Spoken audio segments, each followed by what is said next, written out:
toughness required, that grittiness, that disruption. And my mind immediately went to, and that is why Draymond Green is so valuable. That's right. And that is why, despite all of the headaches that he can sometimes cause his team, his coach, that organization, that's why they're so loyal to him. And that's why Steph Curry is so loyal to him, because Steph never has to ask for that. Draymond always has it. He always knows when to step up and protect his team, especially Steph. And there's a key point in this, in the comp, where my context is thrown out the window with your example.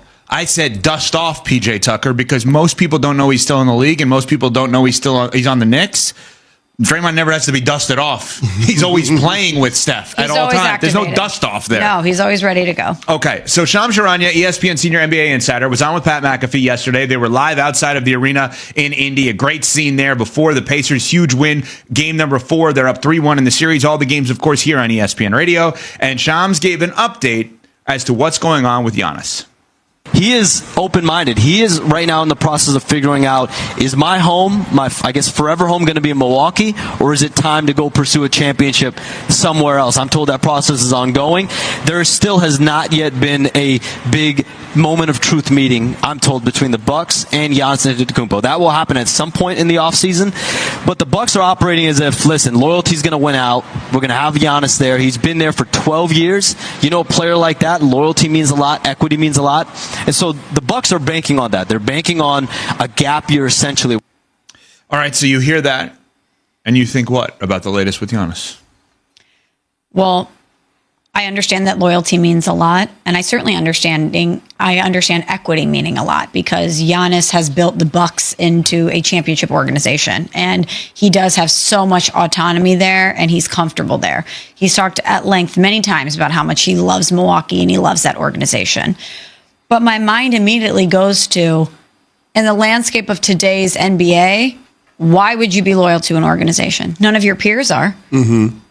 If you care about your legacy, ultimately, the way most modern NBA superstars do, why is loyalty a factor in this? We as fans love to see players stay in one place. We love to see them be the face of a place. Part of the reason why we love Steph Curry. We always debate, whose career would you rather have, LeBron's or Steph's?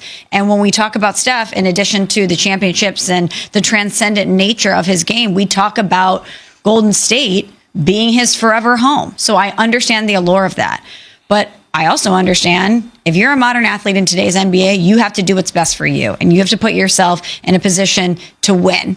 And if he doesn't think Milwaukee's the place for that, loyalty shouldn't be on the table. Well, Milwaukee's proven that it's not the place for that, right? I mean, over the last 3 years, they've been one and done in the postseason.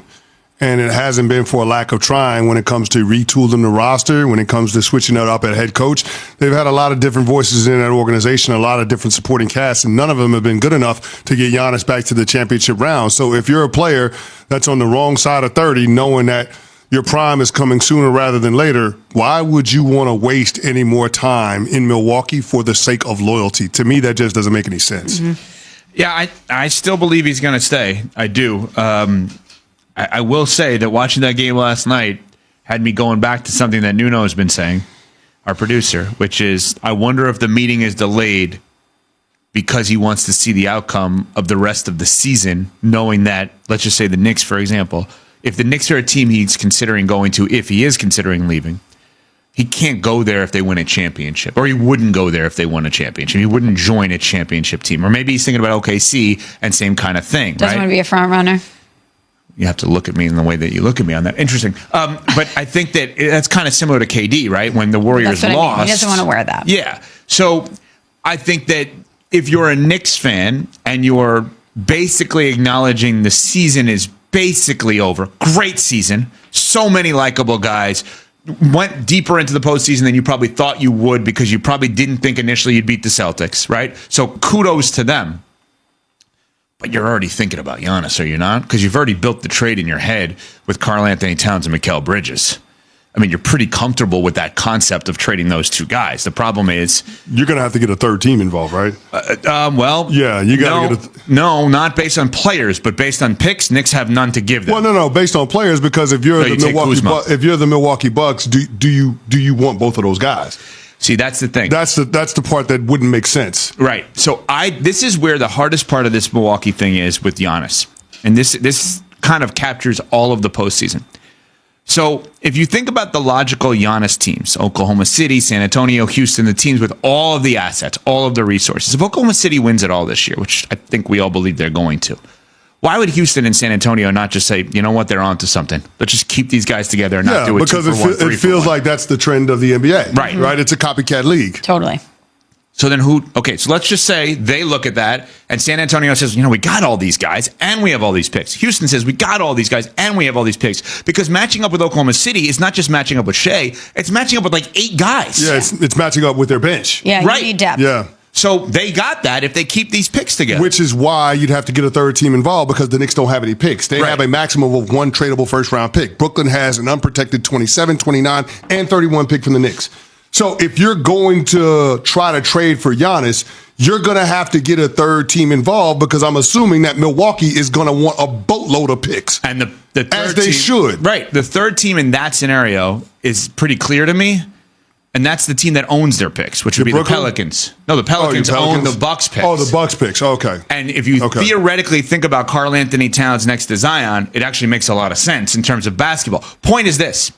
I went to the place last night of thinking this Knicks run was awesome. And this is the last version of it that we could see this way because it's not going to win a title and it's not going to get to the finals.